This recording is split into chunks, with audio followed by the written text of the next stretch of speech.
Because Jesuit actions are centered on blind obedience to their superiors, they are told that they will never be held accountable for anything they do, not even by God. They are absolved of all personal responsibility as they become mere puppets for those that are higher up in the hierarchy.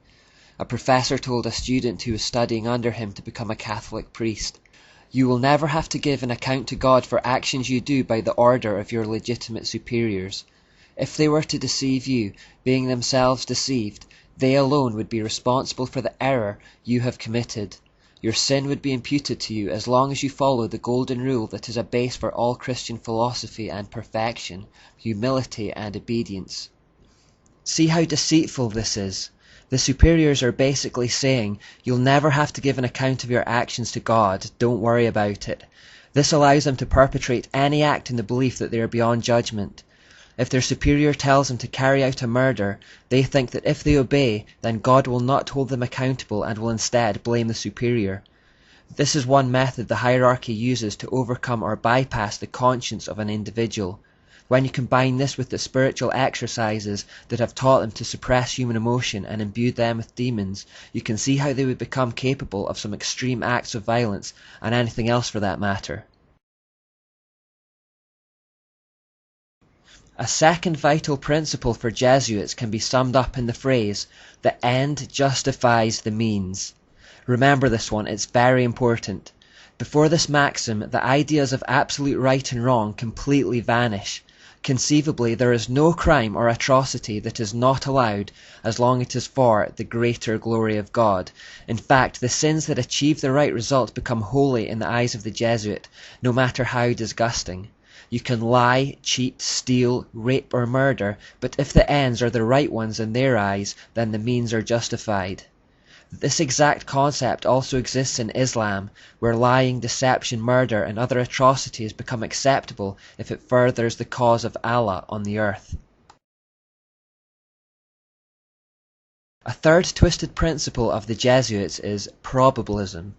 If a Jesuit has in mind to do something but knows it is very probably illegal, if he can find the merest hint that it may not be, he is allowed to continue with his action.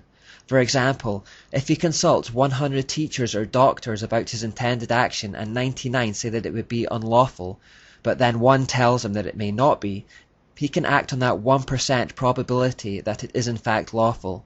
In fact, if the Jesuit can imagine any reason in his own mind why his action may not be unlawful, however unlikely, this frees him to do it. It's a form of self-deception, lying to yourself to try to keep the conscience clear. Fourthly, there is the idea of directing the intention. This is the idea that if the person meditates on something holy while they perpetrate something evil, the soul contracts no guilt or stain. Therefore the Jesuit can kill someone or lie or cheat or steal, but as long as he is focusing on something holy at the time in his mind, their soul remains white as snow. Again, such is the depth of deceit within the Jesuit system that they deceive even themselves. Fifthly and finally, there is the doctrine of equivocation or mental reservation. This policy allows the Jesuits to follow a secret policy while stating something completely different to the outside world. This is directly from the mysteries where secret doctrines and purposes were hidden under double meanings and secret symbols that seem quite innocent to the uninitiated. A Jesuit quoted, "It is permitted to use ambiguous terms, leading people to understand them in a different sense from that in which we understand them.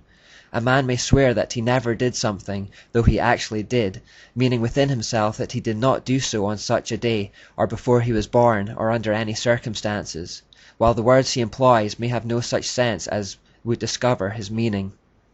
He goes on to say, "It is the intention that determines the quality of the action, and one may avoid falsehood if, after saying or denying something aloud, then add something under his breath that, if true, would make his statement the truth." So take this example. A Jesuit murders a man on a Thursday, and the police take him in for questioning and ask him if he murdered the man in question. The Jesuit replies, "I did not murder him," which is obviously a lie because he did, but then under his breath or mentally he adds the words, "on Friday."